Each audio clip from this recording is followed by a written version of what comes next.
Assalamualaikum warahmatullahi wabarakatuh, anak-anak bersama Bu Deni. Kali ini kita akan mempelajari tentang termokimia.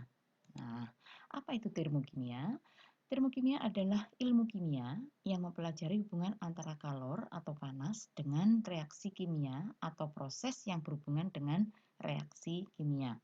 Jadi dalam hal ini kita akan mempelajari reaksi-reaksi kimia yang di dalamnya terjadi perubahan panas atau terjadi penyerapan atau pelepasan panas ya. Nah, materi termokimia ini dibagi menjadi beberapa submateri. Yang pertama sistem dan lingkungan. Jadi adalah istilah apa itu sistem, apa itu lingkungan, begitu. Kemudian perubahan entalpi. Nah, mungkin entalpi ini istilah baru untuk kalian. Kemudian ada reaksi eksoterm dan endoterm. Nah, berikutnya adalah perubahan entalpi standar, kalorimetri, dan hukum Hess. Dan yang terakhir yaitu hubungan antara perubahan entalpi dengan entalpi pembentukan standar dan energi ikatan. Nah, sub-sub materi ini nanti akan Ibu buatkan beberapa video yang bisa kalian simak supaya bisa lebih memahami tentang materi termokimia. Nah, sekarang kita mulai dulu dari sistem dan lingkungan. Apa itu sistem? Nah, di sini sistem ini adalah segala sesuatu yang menjadi pusat perhatian kita. Jadi apa yang kita amati, apa yang terjadi dalam apa yang melakukan proses itu adalah sistem. Jadi yang kita pusat perhatian kita itu sistem. Nah, di luar apa yang kita amati itu disebut dengan lingkungan. Jadi lingkungan itu segala sesuatu di luar sistem. Nah, kemudian antara sistem dengan lingkungan itu bisa terjadi interaksi. Dan interaksi sistem lingkungan itu dibagi menjadi 3 macam. Yang pertama yaitu sistem terbuka, di mana pada sistem ini terjadi pertukaran materi dan energi antara sistem dengan lingkungan. Kemudian sistem tertutup, yang terjadi pertukaran hanya energinya saja, materinya tidak terjadi pertukaran. Nah, kalau sistem terisolasi, baik materi maupun energi tidak mengalami pertukaran. Begitu ya. Nah, untuk lebih jelasnya akan Ibu beri contoh seperti ini. Nah, ini gelas. Biasanya yang kita amati itu adalah isinya gelas. Entah itu air panas, mungkin mau dicampur apa. Nah, itu ya. Nah, isinya gelas ini adalah sistem. Apa yang ada di dalam gelas ini adalah sistem. Sedangkan gelas itu sebagai wadah ini adalah lingkungan di luar sistem. Misalnya kita mendekat di sini berarti kita juga lingkungan, gitu ya. Nah, jadi di sini kalau saya punya misalnya ini ada air panas di dalam gelas, maka sistemnya adalah air panas, gelasnya adalah lingkungannya. Nah, dalam hal ini adalah gelas terbuka. Maka ketika gelas ini terbuka, sistem yang berupa air panas ini itu akan terjadi pertukaran. Apa saja yang bertukar antara sistem dengan lingkungan? Yang pertama, gelasnya terasa panas, berarti ada pertukaran energi. Kemudian kalau misalnya gelas ini saya miringkan, apa yang terjadi? Maka airnya akan tumpah atau airnya akan mengalir. Berarti di situ terjadi pertukaran materi antara sistem dengan lingkungan. Jadi pada sistem ini disebut dengan sistem terbuka karena energi bisa bertukar dengan lingkungan dan materi juga mengalami pertukaran dengan lingkungan. Sekarang sistem yang kedua. Misalnya air panas ini ada di botol tertutup. Botol seperti ini tertutup. Apa yang terjadi? Nah, ketika kita pegang botolnya panas, berarti terjadi pertukaran energi dengan lingkungan. Nah, ketika kita miringkan, ternyata airnya tidak tumpah, tetap dalam botol. Maka kita katakan airnya tidak mengalami pertukaran atau materinya tidak mengalami pertukaran, tapi panasnya atau energinya itu mengalami pertukaran. Jadi keluar panasnya, sehingga botolnya ikut panas. Yang ketiga, sistem terisolasi. Nah, di sini tidak ada pertukaran materi dan energi. Kita buktikan. Ini termos panas, ya. Termos panas ini kalau kita pegang, dia tidak ikut panas. Artinya, energi panas yang ada di dalam itu tidak keluar atau tidak bertukar atau tidak mengalir ke lingkungan. Jadi, energinya tetap di dalam. Materinya kalau kita miringkan juga tidak tumpah airnya. Berarti airnya tetap di dalam. Jadi, di sini tidak ada pertukaran energi maupun materi, gitu ya. Berikutnya ada istilah entalpi atau perubahan entalpi.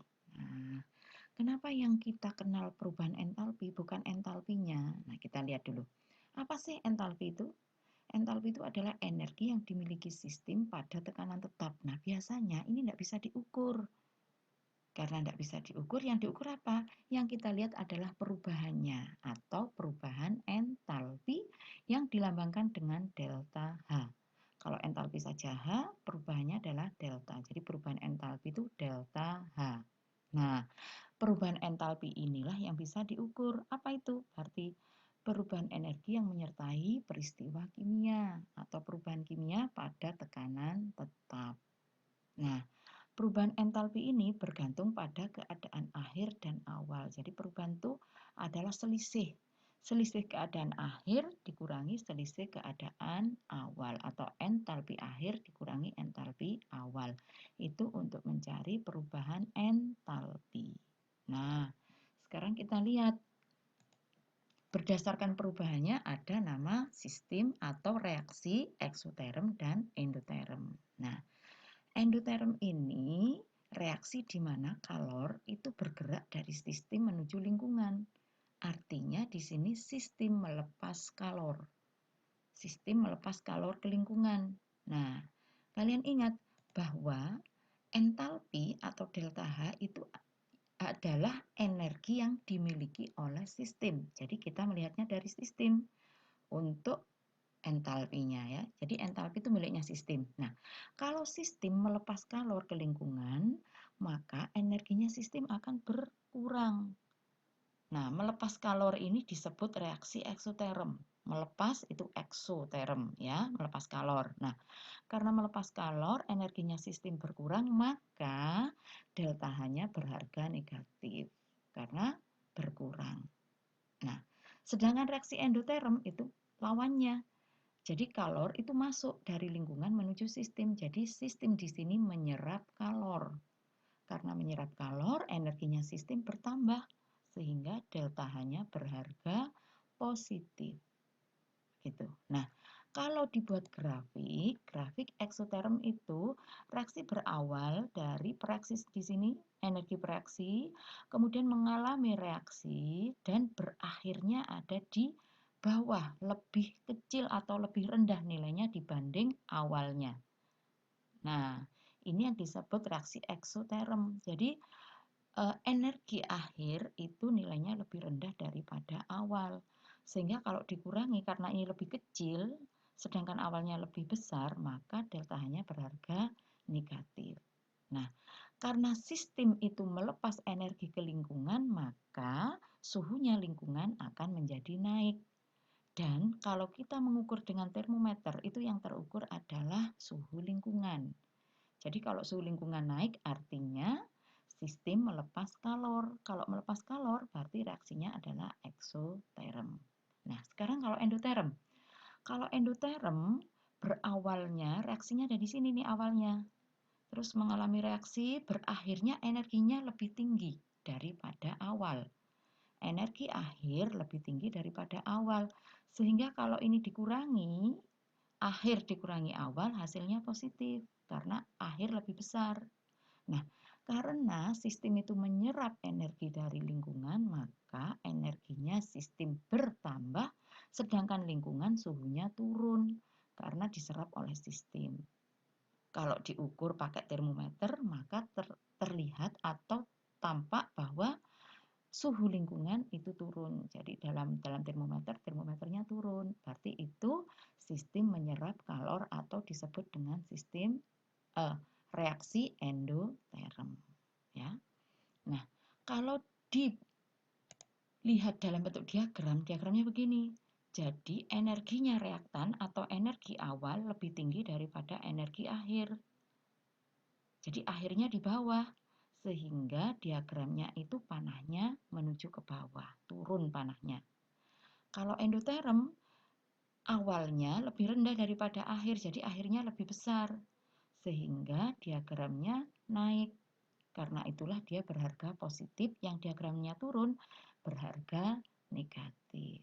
Nah, ini ya anak-anak penjelasan tentang subbagian awal materi dari termokimia.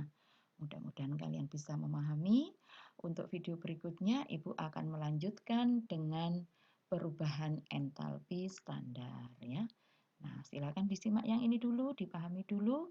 Mudah-mudahan bisa dipahami dengan baik. Dari saya cukup sekian. Terima kasih, mudah-mudahan bermanfaat. Assalamualaikum warahmatullahi wabarakatuh.